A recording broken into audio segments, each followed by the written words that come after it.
Overall যখন চারদিকের বক্তব্য শুনি মনে হয় কিছু বিষয়ে কথা বলা প্রয়োজন।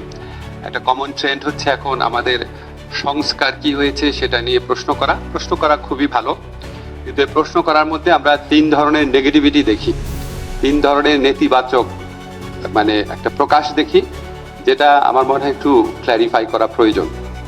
মানে একটা জিনিস দেখবেন, অনেকে বলেন কোনো সংস্কারই হয় নাই। তো আমি সবিনয়ে বলবো, এত অল্প সময়ে বাংলাদেশের ইতিহাসে এর চেয়ে বেশি সংস্কার হয় নাই, এটা সবিনয়ে বলবো এবং অত্যন্ত জোরের সাথে বলবো। আমাদের শুধুমাত্র ফিনান্সিয়াল, ফিসক্যাল এবং ব্যাংকিং সেক্টরে যে রিফর্ম হয়েছে, আমার তার কথা পরে বলছি, আইন মন্ত্রণালয় সেটা কি রেজাল্ট দিয়েছে আপনারা দেখতে পাচ্ছেন যে ব্যাংকিং সেক্টরের প্রতি মানুষের আস্থা ফিরে এসেছে।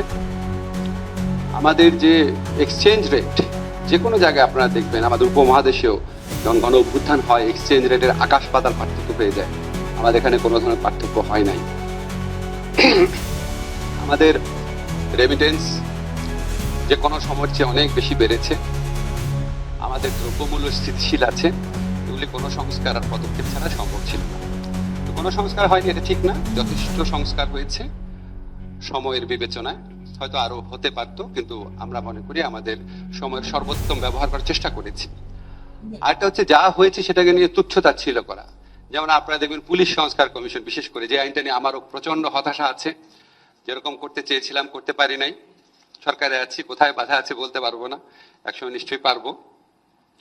তো তারপরও যেটা হয়েছে সেটাকে এতই তুচ্ছ, যেখানে আগে স্বরাষ্ট্র মন্ত্রণালয়ের পাশাপাশি কোনো মতামত রাখারই স্কোপ ছিল না, সেখানে একটা নিরপেক্ষ ফোরাম থেকে অ্যাটলিস্ট মতামত রাখার স্কোপ তৈরি হয়েছে।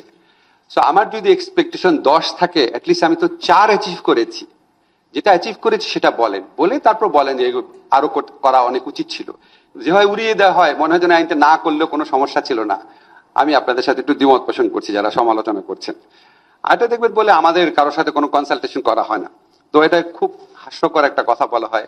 আমাদের এখানে সংস্কার যে কমিশনগুলো করা হয়েছে, এত এক্সটেন্সিভ লেভেলে কনসালটেশন 1972 সালে বাংলাদেশের সংবিধান প্রণয়ন করার সময় করা হয় নাই।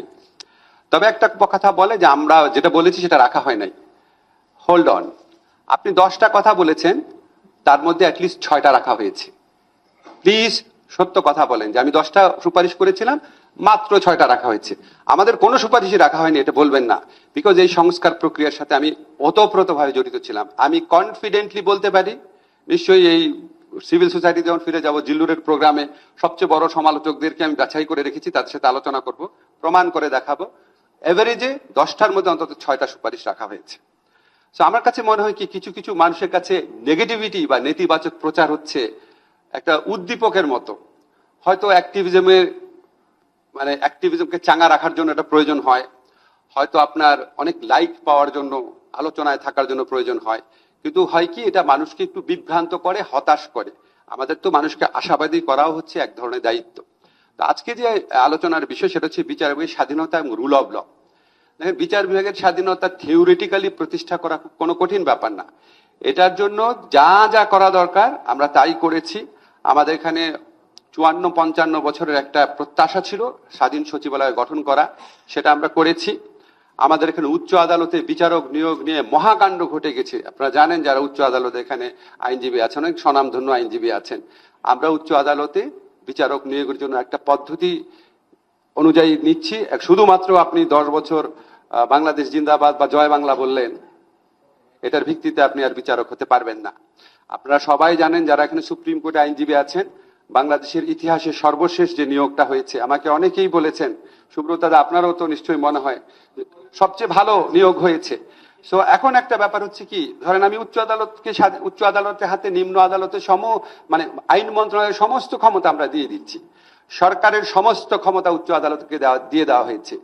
নিম্ন আদালতে পদ সৃজন, নিম্ন আদালতে ট্রান্সফার, পদোন্নতি, শৃঙ্খলা সংক্রান্ত কার্যাবলী দেখা, উচ্চ আদালতের নিয়োগ, উচ্চ আদালতের বেঞ্চ গঠন, সবই এখন উচ্চ আদালতের হাতে। এখন যে স্বাধীনতা এস্টাবলিশড হলো, এই স্বাধীনতার সুফল কি আপনারা পাবেন? এর ফলে কি রুল অফ ল প্রতিষ্ঠিত হবে? সেটা আমি জানি না, সেটা আমি 100% বলতে পারবো না। কিন্তু আমি একটা জিনিস জানি, অসীম স্বাধীনতা, জবাবদিহি ছাড়া যদি অসীম স্বাধীনতা থাকে, সেই স্বাধীনতা সবসময় প্রত্যাশিত সুফল বয়ে আনে না। সেই জন্য আমি মনে করি উচ্চ আদালতেও কিছু সংস্কারের প্রয়োজন রয়েছে। এই সংস্কারের চিন্তা উচ্চ আদালত থেকেই আসতে হবে। তিনটা খুব ভাইটাল ক্ষেত্র রয়েছে। একটা হচ্ছে উচ্চ আদালতে আপনি দেখবেন যে ওইখানে প্রধান বিচারপতির একটা ক্ষমতার কেন্দ্রিকতা আছে, এটাকে একটুখানি গণতন্ত্রায়ন প্রয়োজন। প্রধান বিচারপতির একক ক্ষমতা যে কোনো বেঞ্চ গঠন করছেন, ভেঙে দিচ্ছেন, এখানে একটু গণতন্ত্র আনা প্রয়োজন। যদিও সংবিধানে বলা আছে ইচ্ছা করলে উনি সিনিয়র একজনকে দিতে পারেন দায়িত্ব, কিন্তু এটা কখনো হয় না। এখানে যদি একটুখানি কালেকটিভ একটা ডিসিশনের ব্যাপার থাকে ভালো হয়। সেকেন্ড হচ্ছে উচ্চ আদালতের বিচারকদের কোড অফ কন্ডাক্ট। আপনারা জানেন উচ্চ আদালতের বিচারকরা কি কি করেছে, প্রাতঃস্মরণীয় কিছু নাম আপনাদের নিশ্চয়ই মনে আছে। তো প্রাতঃস্মরণীয় নামগুলো আবার ফিরেও আসতে পারে পলিটিক্যাল গভর্নমেন্ট আসলে। এখানে কোড অফ কন্ডাক্টটাকে খুব যুগোপযোগী করতে হবে, একটা স্ট্রিক্টলি এটা এনফোর্স করতে হবে। থার্ড হচ্ছে কন্টেম্প অফ কোর্ট।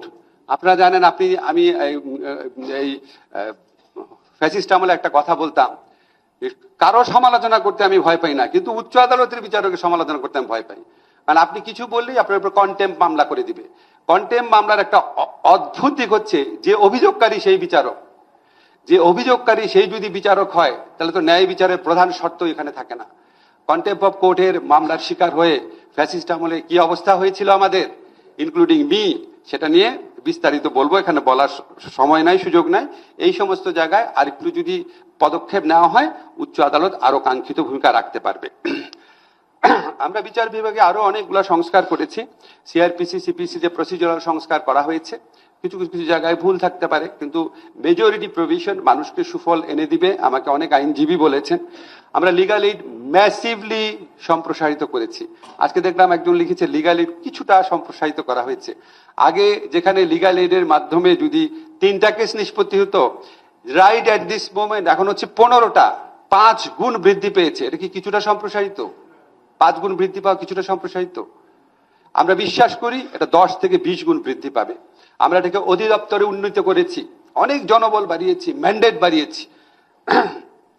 এছাড়া ডিজিটাল সিকিউরিটি অ্যাক্ট, নারী শিশু নির্যাতন দমন, রেজিস্ট্রেশন আইন, বিভিন্ন আইনের সংস্কার করেছি। এখন ধরেন আমি আপনাকে বলতে পারি থিওরিটিক্যালি উচ্চ আদালত, বিচার বিভাগের স্বাধীনতা প্রতিষ্ঠা করার জন্য যা যা আইন করা দরকার সব আমরা করেছি। আমি টেম্পটেড হচ্ছি বলতে যে আমরা 100% করেছি। তারপরও যদি বিচার বিভাগের এই স্বাধীনতার সুফল পাবেন নাকি, যদি বিচার বিভাগের জবাবদিহিতে আসে, গুড প্র্যাকটিস শুরু হয়, অবশ্যই পাবেন। কিন্তু এটার ফলে কি রুল অফ ল প্রতিষ্ঠিত হবে? নো। রুল অফ ল আরো অনেক একটা সম্প্রসারিত ধারণা। রুল অফ ল এস্টাবলিশ করতে হলে বিচার বিভাগ এনাফ না, এখানে আমাদের পুলিশ বিভাগ, বিভিন্ন বাহিনীগুলার রোল আছে, এখানে আমাদের যারা গোয়েন্দা এজেন্সি আছে তাদের রোল আছে, আমাদের প্রশাসনের রোল আছে, আমাদের যারা ক্ষমতা কেন্দ্রে আছেন প্রত্যেকের একটা রোল আছে, একটা আনসারের, একটা চকিদারেরও রোল আছে, জনপ্রতিনিধির রোল আছে। রুল অফ ল প্রতিষ্ঠা করা পৃথিবীতে সবচেয়ে বড় চ্যালেঞ্জগুলোর একটা।